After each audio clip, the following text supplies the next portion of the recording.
English. I just want to say thanks. I had a great time tonight. This was a great crowd. I always enjoy being with you guys, and I know it's not customary to have women, but I appreciate that you do invite me. And you also invited Shan. As I said, it's nice because we get the women's room to ourselves. We don't have to fight for it. One of the things that you said earlier was about the cultural mission. As you know, I work really well with you guys and try to help you out as best as I can. I've got a really good working relationship with Asmerit from the cultural mission, so if you have any problems, feel free to come in and talk to me. Even if you aren't intensive, you know I'll help you. No problem.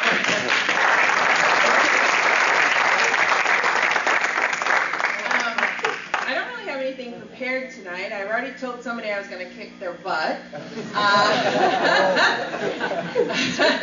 He's now turned.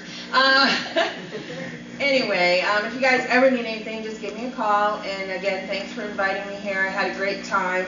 And it's really great to get to know you guys other than having to maybe yell at you. So, thanks.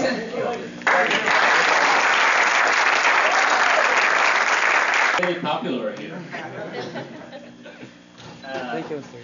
We really welcome all our guests and Shan Jabara, Dr. Jamal Wahiba, and the principal from An-Noor School at the MCC. And we want to welcome a man who came as a guest, but in fact, he is one of us. He's from Aramco.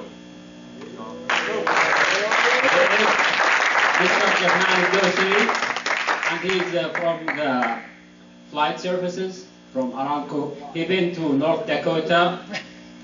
He studied there from the CBC program. And he is now as an employee after being a student in the United States. And inshallah, you will be the same thing. We like to introduce our good advisor, Mr. Jamal Wahiba. Dr. Jamal Wahiba is our brother Egyptian from Egypt, and he is associate professor at the Industrial Engineering. He is well known in the quality and the quality control and the study about that. He has very good relations with Cessna and with good companies here. In fact, Dr. Jamal is our advisor. He is the advisor of the Saudi Student Association, and we really feel honored by his great ethics and his great morals and welcome to us.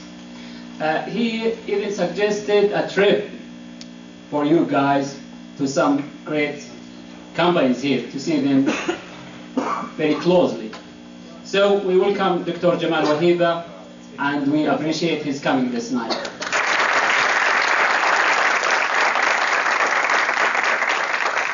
Let me try this. Bismillah ar-Rahman ar-Rahim. Assalamu alaikum. Wow. What a wonderful response. I was really blessed when Brother Saeed called me and asked me to be the faculty advisor. It's a great honor. I never anticipated this. I was so pleased and so honored to have the chance to get to know all of you. And I'll do my best to get you to have a very good impression about Wichita State and the state of Kansas. I'm reminded, standing here, of my first days coming to the United States in 1991. And, you kind of bring back good, old memories of studying abroad, leaving family and friends behind to come and pursue a degree and some education. And I just need to share this with you. Being here is a wonderful opportunity for you. All you need to do is just remember very well why you're here. What is it you are trying to achieve? And once you do this, once you convince yourself or remember why you're here, how many people didn't have that chance and would like to have the same chance? All you have to do after this is just align your thoughts to your actions. It's very easy. It did work for me. I hope it will work for you. I would like not to be perceived as your faculty advisor. I would like to be perceived as your brother. I'll make sure that you have access to my office.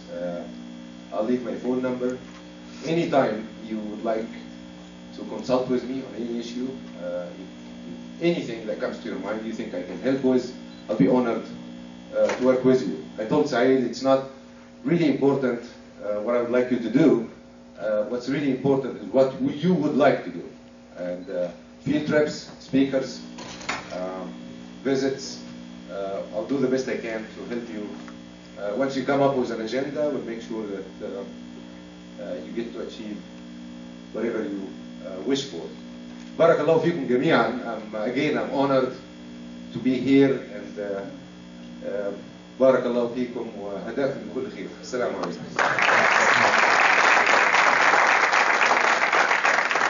Our previous fellow student, Jafnan al-Dosiri, to tell us more about his experiences with America and with working with Aramco, and how things differ from, from the world of university to the world of the big companies like Aramco, and what's his perceiving of all these experiences. Please come here. Let us give some applause.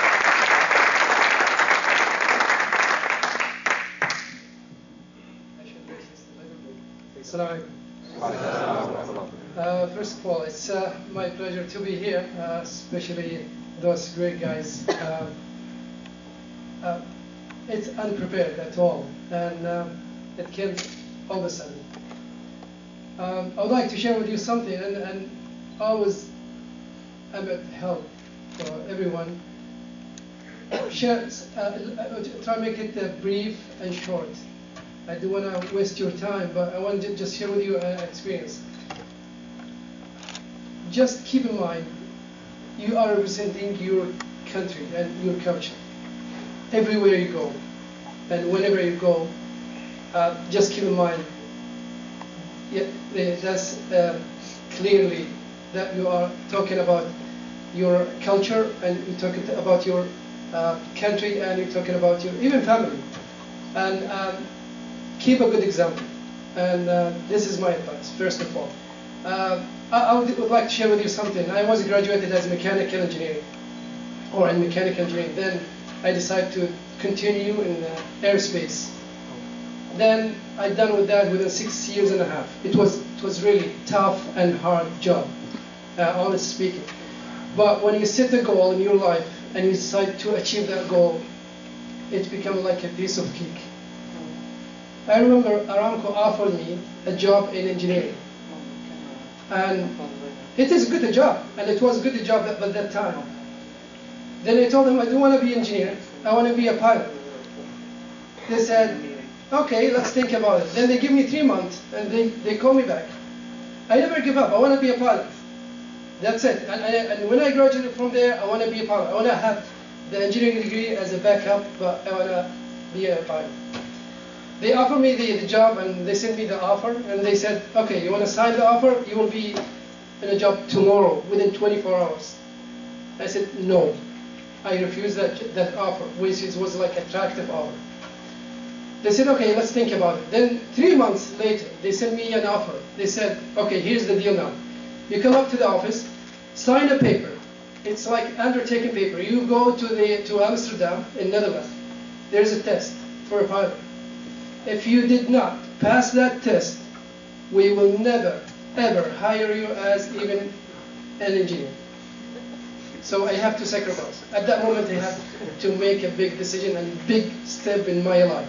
And that step had changed my life totally.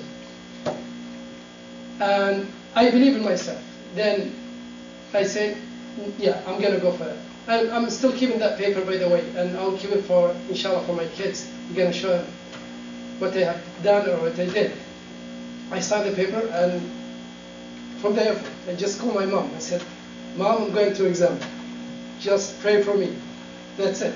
She said, where? I said, somewhere. Then it was horrific. It was like unbelievable. And it was winter time in Amsterdam time. Then I have to stop by Amsterdam, then go all the way down to Maastricht. I spent the night in Amsterdam. And I went to the airport the next day. I lost my wallet. I lost my mobile. I lost everything except a little money and another card. Or I remember it's a credit card, another ATM card. And I'm still like going with a brave heart. I want to pass that test. And it's a 2 days test, 6 hours each day. And it's an intensive test. And you cannot, guys, believe what I've been through.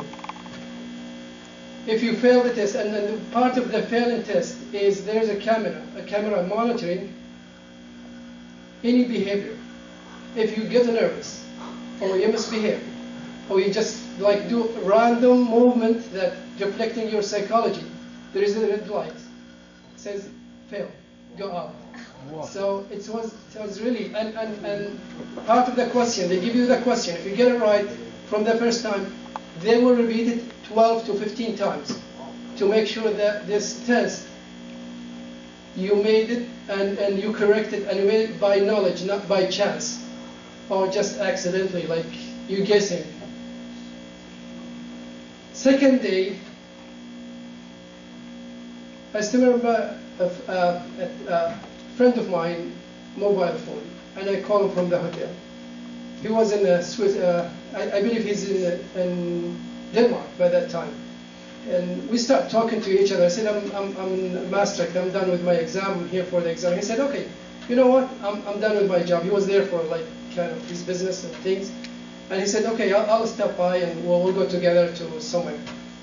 And within 7 hours, he was there from the phone call. We went together, we had fun in Europe, we went everywhere. I just forget the exam and I'm done with that exam within 2 days.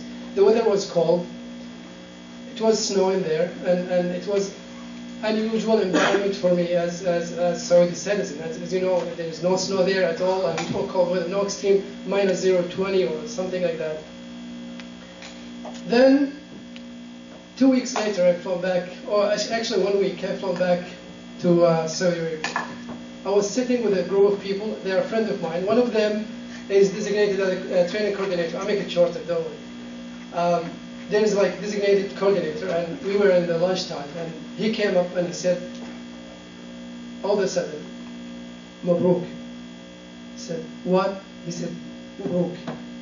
Then, that moment had changed my life forever. And he said, it's congratulations. Sorry, guys. You passed the test.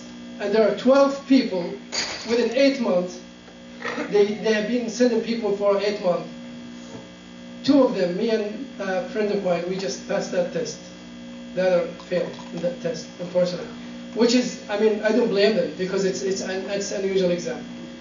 Then, in 2000, I left Saudi Arabia to North Dakota to study the